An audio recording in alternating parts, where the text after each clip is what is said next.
Hello students, आज हम लेके आए हैं क्लास 10th आरबीएससी बोर्ड में साइंस का चैप्टर नंबर 05 और लेक्चर नंबर 06। तो स्टूडेंट, इससे पहले हम डिस्कस कर चुके थे कि what is the use of acid in our daily life, कि हमारी ज़िंदगी में, हमारे जीवन में एसिड अम्ल का क्या उपयोग है, चाहे वो मेरिट्स हो, चाहे वो मेरिट्स हो, चाहे वो डीमेरिट्स हो, मतलब क्या तो फ़ायदा हो या नुकसान हो, उसको हम पढ़ चुके थे। आज हम पढ़ेंगे आगे कि कुछ इंपॉर्टेंट कंपाउंड है जिनके बारे में हम पढ़ेंगे कि कुछ important useful compound in our everyday life. तो कौन कौन से हैं वो यूज़फुल कंपाउंड, इसके बारे में जानते हैं। तो देखो, सबसे पहले जो कंपाउंड आ रहा है वो है NaCl, sodium chloride. Sodium chloride के बारे में हम जान चुके हैं कि ये देखो Na+ और Cl- होता है, ठीक है। इसका जो केमिकल फॉर्मूला होता है वो NaCl होता है, और इसके जो कॉमन नेम है, एक तो इसको बोलते हैं टेबल सॉल्ट, टेबल सॉल्ट, जो टेबल सॉल्ट, और या फिर इसको बोल सकते हो आप ब्राइन, ब्राइन भी बोल सकते हो। इसके स्ट्रक्चर देखोगे तो इसे देखो, इसमें Na+ होगा और Cl- होगा, Na+ होगा और Cl- होगा, और इन दोनों के बीच एक स्ट्रॉन्ग बॉन्ड होगा, स्ट्रॉन्ग बॉन्ड होगा, ठीक है। एक प्रबल बंध होगा, प्रबल बंध। ये जो स्ट्रॉन्ग बॉन्ड होगा जिसका नाम है आयोनिक बॉन्ड, आयोनिक बॉन्ड, ठीक है, इसका नाम है आयनिक बंध, आयनिक बंध, ठीक है। आयनिक बंध एक स्ट्रॉन्गेस्ट बॉन्ड होता है, जो इसका, उसकी वजह से इसका जो मेल्टिंग पॉइंट होता है, मेल्टिंग पॉइंट होता है काफ़ी हाई हो जाता है, ठीक है। मोर देन 1000 केल्विन टेम्परेचर इसका हो जाता है। तो ये हम बात करें कि इसके अंदर जो ये बॉन्ड बनाते कैसे हैं, तो देखो Na जो होता है ना, Na वो होता है 11 नंबर पे, 2, 8 एंड 1 इसका इलेक्ट्रॉनिक कॉन्फ़िगरेशन है, K, L और M के बेस पर। तो आउटर शेल में इसका एक इलेक्ट्रॉन है, अगर ये एक इलेक्ट्रॉन निकल जाए तो इसका ऑक्टेट पूरा हो जाएगा। कैसे? क्योंकि इसके जो 2 एंड 8 इलेक्ट्रॉन रह जाएंगे, तो इसके आउटर शेल में 8 इलेक्ट्रॉन रहेंगे। ऑक्टेट रूल कहता है कि आउटर शेल में 8 इलेक्ट्रॉन हो, 8 इलेक्ट्रॉन हो तो उसका ऑक्टेट पूरा माना जाता है। ऑक्टेट मतलब अष्टक, अष्टक पूरा माना जाता है। तो इसलिए अगर Na ने एक इलेक्ट्रॉन रिलीज कर दिया तो ये Na जो है, इसने एक इलेक्ट्रॉन रिलीज करके ये Na+ और 1 इलेक्ट्रॉन माइनस पे ये शो कर देगा। और अब इस इलेक्ट्रॉन को कोई लेगा, अब वो कौन लेगा? क्लोरीन लेगा। क्लोरीन जो है उसके पास 17 इलेक्ट्रॉन होता है, और K, L और M के बेस पर हम इसका इलेक्ट्रॉनिक कॉन्फ़िगरेशन देखते हैं, इलेक्ट्रॉनिक विन्यास देखते हैं। जो इलेक्ट्रॉनिक विन्यास हम देखेंगे तो इसमें हम देखेंगे कि 2, 8 एंड 7, इसके आउटर शेल में कितने इलेक्ट्रॉन है? 7। तो ऑक्टेट रूल के अकॉर्डिंग, ऑक्टेट रूल के अकॉर्डिंग, ये अष्टक नियम के अनुसार इन इसके भी आउटर शेल में 8 इलेक्ट्रॉन होने चाहिए। तो ये एक इलेक्ट्रॉन लेगा, और ये कौन सा लेगा? जो Cl देगा। जो Na जो है एक इलेक्ट्रॉन लूज करेगा, वो ये ले लेगा। तो अगर ये एक इलेक्ट्रॉन ले लेता है तो इसके पास भी 8 इलेक्ट्रॉन हो जाते हैं, ठीक है। और इन दोनों का ऑक्टेट पूरा हो जाता है, इसका तो एक निकलने की वजह से और एक इसका, इसको एक्सेप्ट करने की वजह से। तो इस तरह से Na+ हो जाएगा एक इलेक्ट्रॉन लूज करके, और Cl- हो जाएगा एक इलेक्ट्रॉन गेन करके। और दोनों, ये तो इलेक्ट्रॉन लूज कर देगा, ये तो इलेक्ट्रॉन दे देगा, और ये ले लेगा, और इस तरह से NaCl का फॉर्मेशन हो जाता है, आयनिक बॉन्ड बनाता है। तो इस तरह से हमने देखा कि NaCl बनता कैसे है। अब इसका यूजेस क्या है, डेली लाइफ में क्या यूज है NaCl का, और बनाओगे कैसे इसको? केमिकल रिएक्शन, तो कोई सी भी आप केमिकल रिएक्शन इसमें लिख सकते हो, स्मॉल रिएक्शन लिख सकते हो, जिसमें आप कह सकते हो कि सर इसमें HCl ले लिया और NaOH ले लिया, ठीक है। HCl एसिड है और NaOH क्या है? बेस है। जब एसिड और बेस आपस में मिलते हैं, एसिड और बेस आपस में मिलते हैं तो न्यूट्रलाइज हो जाते हैं, उदासीन हो जाते हैं। तो इसमें Na+ और Cl- NaCl बना लेगा, और H और OH मिलकर H2O बना लेगा। तो इस तरह से हमने देखा कि सर ये तो ब्रेक हुआ H+ में, Cl- में, ये हुआ Na+ में, OH- में, ये इसके साथ जुड़कर H2O बना लेगा, और ये इसके साथ जुड़कर NaCl बना लेगा। तो ये सॉल्ट बन गया, ठीक है। एसिड बेस मिलकर सॉल्ट और वाटर रिलीज करते हैं, ये हम पहले भी जान चुके हैं। तो ये NaCl इस तरीके से हो गया। तो ये तो इसके केमिकल रिएक्शन आप लिख सकते हो। इसके अलावा इसके और क्या यूजेज हैं? तो यूजेस देखो, इसका जिसमें भी आपको लगे कि सोडियम प्रेजेंट है तो उसके फॉर्मेशन में ये काम में आता है। जैसे हम ये देखें कि सर Na2CO3 सोडियम बाइकार्बोनेट बनाने के काम में आएगा, ठीक है। इसमें अगर 10H2O लगा दोगे तो ये हो जाएगा वॉशिंग सोडा, वॉशिंग सोडा। जिसको अपन बोलेंगे धावन सोडा, जिसके बारे में पढ़ेंगे हम इसी चैप्टर में पढ़ेंगे, धावन सोडा, ठीक है, धोने के काम में आता है। और अगर आप NaHCO3 लगा दोगे तो ये बन जाएगा sodium bicarbonate, sodium bicarbonate, carbonate इसको बोलते हैं, इसको बोलते हैं, ये जो है ये तो हो गया धावन सोडा, और ये NaCO3 इसका नाम है सोडियम बाइकार्बोनेट। इसके अंदर H जो है यहाँ पे इसकी वैलेंसी अगर सोडियम जो यहाँ पे 2 है, यहाँ पे एक हो जाएगा और एक आ जाएगा हाइड्रोजन, ठीक है।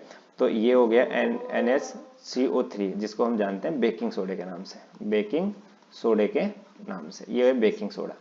तो ये तो हमारा हो गया वॉशिंग सोडा और ये हमारा हो गया बेकिंग सोडा। तो ये दोनों बनाने में काम में आता है, क्या, NaCl काम में आता है। तो ये हम पढ़ चुके हैं। अब इसके बाद हम आगे बात करते हैं, इसके बाद में आगे बात करेंगे कि ये जो NaCl है उसका और क्या यूजेज है। तो देखो, एक तो पिकल्स जो होता है, अचार जो होता है, उसके अंदर हल्का सा आपको सॉल्टी नेचर लगेगा। सॉल्टी नेचर क्यों लगेगा, थोड़ा सा आपको ये लगेगा कि लवणीय है, नमकीन है, ठीक है। इसका रीजन क्या है कि ये प्रिजर्वेशन ऑफ फूड करता है, प्रिजर्वेशन ऑफ फूड कौन करता है, NaCl, मतलब सोडियम क्लोराइड, ठीक है। ये NaCl प्रिजर्वेशन का काम करता है, फूड को सेव करने का काम करता है। तो इस तरह हम करते हैं, ये है भोजन के परिरक्षण, ठीक है, परिरक्षण, ठीक है, परिरक्षण का काम करता है। तो कौन काम करेगा, ये NaCl। तो NaCl का ये यूजेस हो गया। इसके बाद और क्या यूज आता है NaCl, ठीक है। तो NaCl जो फूड वगैरह में तो काम आता है, ये बनाने काम में आता है। तो इस तरह से NaCl के काफ़ी यूजेस डेली लाइफ में मिलते हैं। ये इसकी स्ट्रक्चर है, देखो Na और Cl। इसके अंदर आप अगर स्ट्रक्चर को थोड़ा सा देखोगे तो इसके अंदर Na+ आयन होंगे और Cl- आयन होंगे, ठीक है। तो ये Na+ आयन और Cl- आयन इसके अंदर फिक्स रहते हैं, Na के बीच में Cl और इस तरह से ये आयन रहेंगे। तो ये इसकी स्ट्रक्चर होता है, क्रिस्टलाइन स्ट्रक्चर होती है, क्रिस्टलाइन स्ट्रक्चर। क्रिस्टलाइन का मतलब क्रिस्टल के फॉर्म में मिलते हैं, ठीक है, क्रिस्टल के फॉर्म में मिलते हैं। और इसके अंदर मतलब ये फ्रेगाइल नेचर मिलेगा, फ्रेगाइल नेचर, फ्रेगाइल का बोलता है भंगुर प्रकृति, भंगुर प्रकृति का ये मिलेगा। भंगुर प्रकृति का मतलब हो गया, अगर आप इसके ऊपर कहीं भी चोट मारोगे, इसको पीटोगे तो ये बिखर जाएगा। इसकी लेयर्स जो हैं, इसकी जो परतें हैं वो बिखर जाएंगी। तो इस नेचर को बोलते हैं क्रिस्टलाइन नेचर।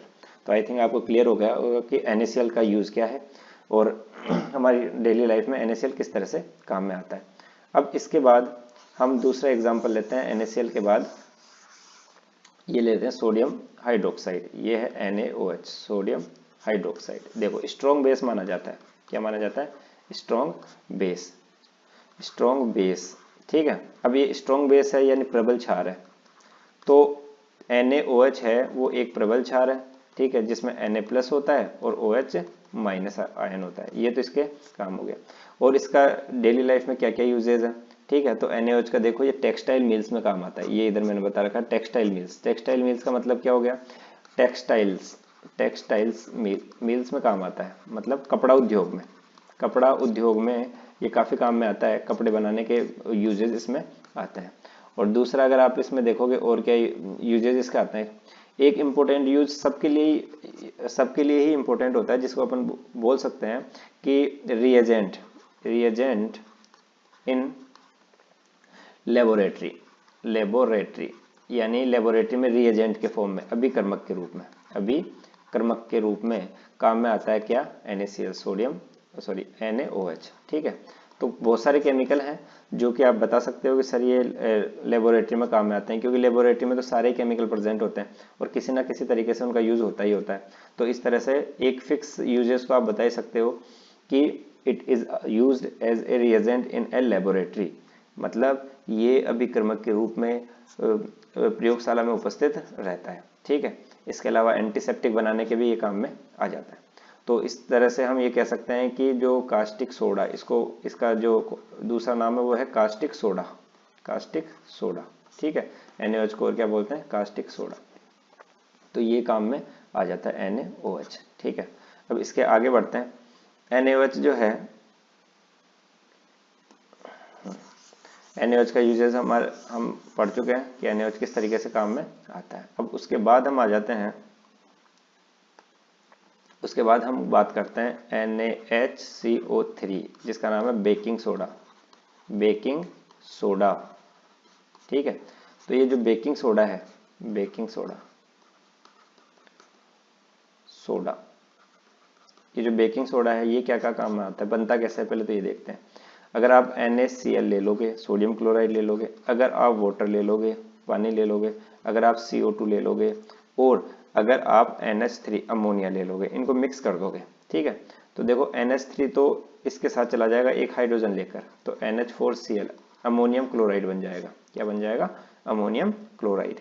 और अमोनियम क्लोराइड के बाद ये बन जाएगा NaHCO3 सोडियम बाई कार्बोनेट। ठीक है, तो इस तरह से सोडियम बाई कार्बोनेट बन जाता है।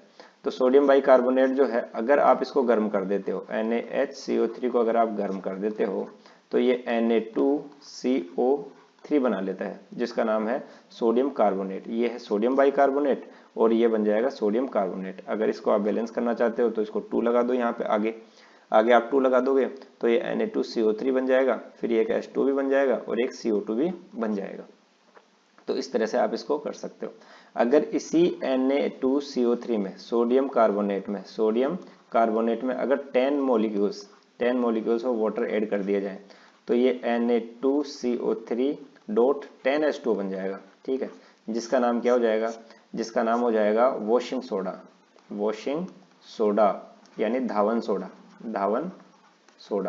तो हम ये कह सकते हैं कि धावन सोडा जो है वो एक तो सोडियम बाइकार्बोनेट बेकिंग सोडे से बनता है, और ये जो बेकिंग सोडे को आपने पहले क्या किया, हीट किया है, जिससे वो सोडियम कार्बोनेट बना, और सोडियम कार्बोनेट को रिक्रिस्टलाइज कर दिया। क्या कर दिया? रिक्रिस्टलाइज का मतलब हो गया कि आप इसको दोबारा वाटर के साथ, पानी के साथ, ठीक है, पानी के साथ मतलब ये हमने ले लिया कोई कंपाउंड और उसको पानी के साथ वापस छान लिया। सिंपल से है कि पानी डाला और पानी के अंदर वापस डाल लिया। तो पानी के अंदर आपने इसको भिगो लिया, पानी के अंदर डाल लिया, तो इसका मतलब हो गया कि वाटर फिर इससे रिएक्ट कर लेगा और ये बन जाएगा वॉशिंग सोडा। तो आई थिंक आपको ये बात समझ में आई होगी कि सोडियम बाइकार्बोनेट से सोडियम कार्बोनेट कैसे बनता है, बेकिंग सोडे से और धावन सोडा या वॉशिंग सोडा कैसे बनता है। आप इसको गर्म कर दीजिए, किसको? बेकिंग सोडे को। तो बेकिंग सोडे को जब आप गर्म करोगे तो सोडियम कार्बोनेट बनेगा, और सोडियम कार्बोनेट को रिक्रिस्टलाइज कर दोगे, पानी के साथ दोबारा धो दोगे या दोबारा उसको पानी में डिजोल्व कर दोगे, तो ये बन जाएगा वॉशिंग सोडा।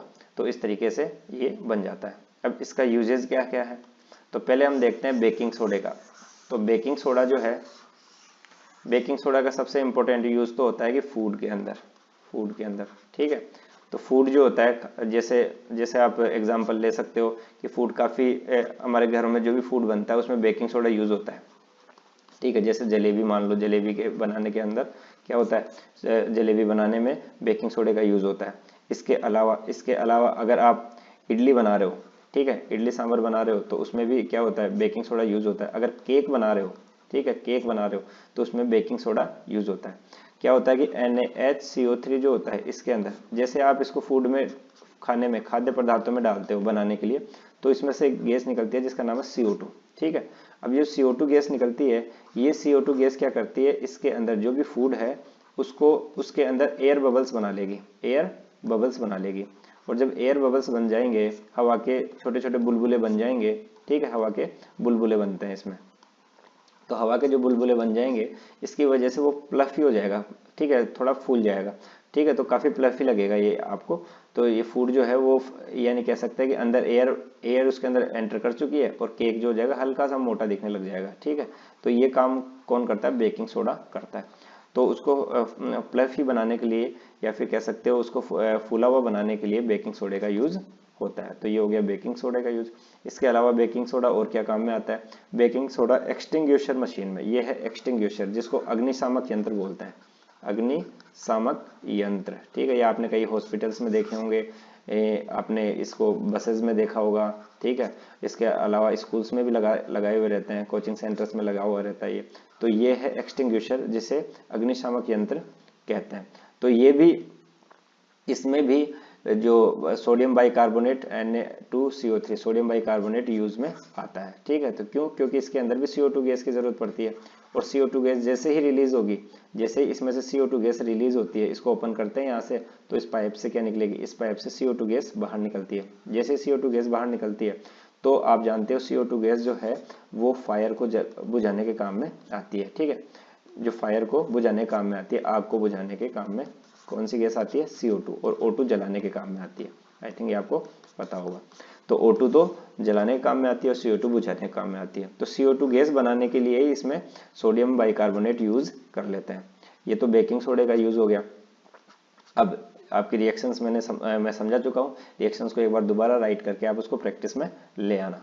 अब इसके बाद हम पढ़ते हैं ब्लीचिंग पाउडर। इसके बाद हम पढ़ेंगे ब्लीचिंग पाउडर। तो जो ब्लीचिंग पाउडर है उसका फॉर्मूला देखेंगे तो ये है, देखो ब्लीचिंग पाउडर। ब्लीचिंग पाउडर के बारे में थोड़ा सा एक बार दिखा देता हूँ कैसा दिखता है दिखने में। ये है, देखो ये है ब्लीचिंग पाउडर। ठीक है, ये जो डाल रहा है ये ब्लीचिंग पाउडर है। इसका फॉर्मूला कैल्शियम CaOCl2 होता है। ठीक है, इसे कैल्शियम ऑक्सो क्लोराइड भी बोलते हैं। Calcium oxo chloride, calcium oxo chloride. ठीक है, अब इसको बनाओगे कैसे, इसको एक तो CaOH का होल ट्वाइस, ठीक है, कैल्शियम बाइकार्बोनेट ले लो, और कैल्शियम बाइकार्बोनेट जो है इसमें आप रिएक्शन करा दो Cl2 की। ठीक है, तो ये बन जाएगा CaOCl2 और H2O बाहर निकल जाएगा। तो इस तरह से कैल्शियम क्लोरेट बोल सकते हो या कैल्शियम ऑक्सोक्लोराइड जो है वो बनाने के काम में आता है कैल्शियम हाइड्रोक्साइड से। कैल्शियम हाइड्रोक्साइड की रिएक्शन जब आप क्लोरीन से करा दोगे तो कैल्शियम ऑक्सोक्लोराइड ब्लीचिंग पाउडर बन जाएगा और ये H2O बाहर निकल जाएगा। अब CaOCl2 की रिएक्शन अगर आप करा देते हो H2SO4 से, किससे करवा दोगे, H2SO4 से, तो ये बन जाएगा CaSO4, कैल्शियम सल्फेट हो जाएगा और H2O निकल जाएगा और क्लोरीन गैस बाहर निकल जाएगी। तो आई थिंक आपको ये समझ में आ रहा होगा कि क्लोरीन गैस बाहर निकल गई। अब ये जो क्लोरीन गैस है ये क्या करती है, बैक्टीरिया को किल करती है। बैक्टीरिया को कह सकते हो या रोगाणुओं को नष्ट करने का काम करती है। कैसे करती है, जैसे मान लो ये क्लोरीन है, क्लोरीन की रिएक्शन आपने H2O से करवा दी, तो इसमें क्लोरीन और हाइड्रोजन मिलकर 2HCl बना लेते हैं और एक ऑक्सीजन बाहर निकल जाती है। ठीक है, नेसेंट ऑक्सीजन बोलते हैं इसको। ठीक है, नेसेंट ऑक्सीजन बोलते हैं। तो नेसेंट ऑक्सीजन बाहर निकल जाती है और ये जो है ये किसी भी कलरफुल क्लोथ्स को डीकलराइज कर देती है। डीकलराइज मतलब जो रंगीले जो कपड़े होते हैं उनमें रंग हटाने का काम ये करती है। ठीक है, तो ये ऑक्सीजन इस तरह से काम में आती है और बैक्टीरिया को किल करने के काम में भी क्लोरीन गैस आती है। तो इस तरह से हम कैल्शियम ऑक्सोक्लोराइड का यूज हम समझ सकते हैं। और कैल्शियम CaOCl2 ब्लीचिंग पाउडर, इसके अलावा ये टेक्सटाइल मिल्स में भी काम आता है। टेक्सटाइल तो आप समझ ही गए होंगे कि कपड़ों का जब यूज हो रहा है तो टेक्सटाइल मिल्स में काम आता है, मतलब कपड़ा उद्योग में ये काम में आता है। ठीक है, तो देखो ये यूज कर रहा है इसको फैला रहा है। ठीक है, तो ये देखो इसमें पेल येलो कलर का होता है, ये हल्का सा दिख रहा है हमें व्हाइट, हल्का सा पेल येलो कलर होता है। ठीक है, और इसके अलावा CaOCl2 जो है, CaOCl2 काफी इंपॉर्टेंट कंपाउंड होता है। अब इसके बाद आ जाते हैं मोस्ट इंपॉर्टेंट कंपाउंड जिसका नाम है कैल्शियम सल्फेट, जिसको हम बोलेंगे POP, प्लास्टर ऑफ पेरिस। ये देखो इसके सबसे ज्यादा यूजेज है। तो प्लास्टर ऑफ पेरिस, ये हो गया प्लास्टर ऑफ पेरिस। प्लास्टर देखो, प्लास्टर भी क्या हुआ है, इसके नाम से भी आप समझ सकते हो कि प्लास्टर ऑफ पेरिस टूटी हुई, ब्रोकन बोन्स जो होती है, टूटी हुई हड्डियां, टूटी हुई हड्डियों को जोड़ने के काम में आता है। ये हड्डियों को जोड़ने का काम आता है।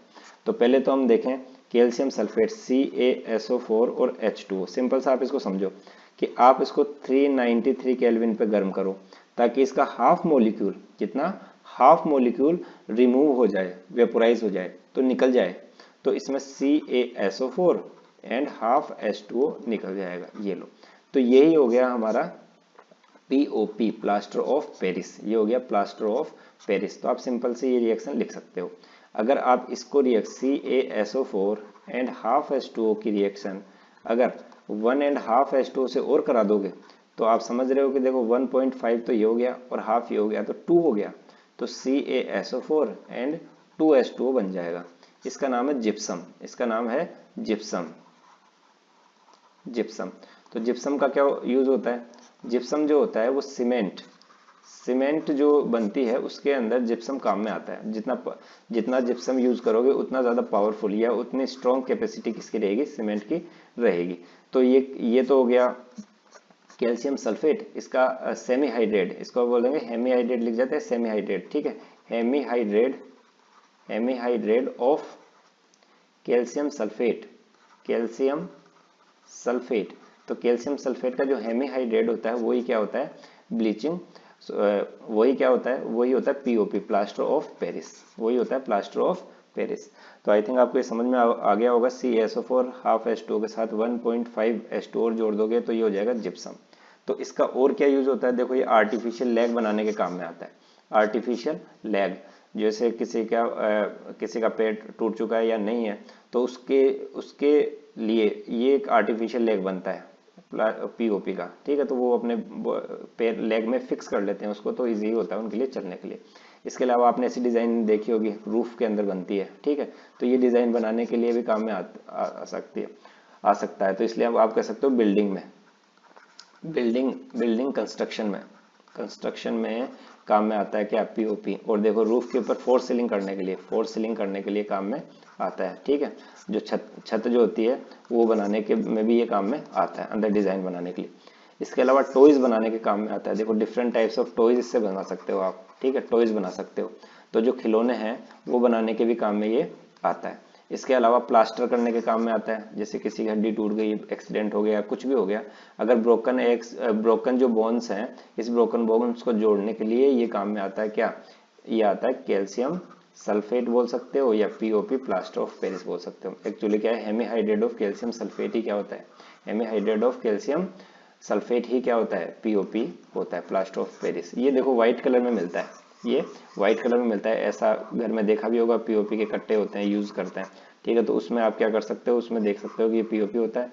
इसको थोड़ा सा भी पानी में मिलाते हैं तो काफी स्ट्रॉन्ग हो जाता है, स्ट्रॉन्ग पावर हो जाती है इसकी, जल्दी चिपक जाता है और एक बार ये परमानेंट हो जाता है, ठीक है। तो थोड़ी हवा इसको मिल जाए तो ये परमानेंट हो जाता है। तो इस तरीके से इसका यूज बिल्डिंग में भी होता है, टॉयज बनाने में होता है, ब्रोकन एग्स में होता है, ब्रोकन बोन्स को जोड़ने में होता है। इसके अलावा जो आर्टिफिशियल लेग्स बनाने में इसका यूज होता है। तो आई थिंक आपको ये क्लियर हो गया होगा। अब हमारा लास्ट एक लेक्चर और होगा जो कि सोप एंड डिटर्जेंट के ऊपर होगा, सोप एंड डिटर्जेंट के ऊपर, ठीक है। तो तब तक आप इसको देखते ही रहिए और इसको रिवाइज कर लीजिए, शेयर करिए, लाइक करिए, कमेंट करिए कोई प्रॉब्लम हो तो, ठीक है। इसके अलावा आप इसको सब्सक्राइब भी करिए, ठीक है, क्योंकि लास्ट मोमेंट पे आपके ये चैनल बहुत काम में आएगा। जैसे अभी हम बात करें तो जैसे भी एग्जाम आते हैं तब उस टाइम स्टूडेंट को काफ़ी कॉन्सेप्ट की ज़रूरत पड़ती है, तो उन कॉन्सेप्ट को समझने के लिए, ठीक है, आप इस चैनल को सब्सक्राइब कर सकते हैं। तो ओके बाय, मिलते हैं नेक्स्ट लेक्चर के साथ, बाय।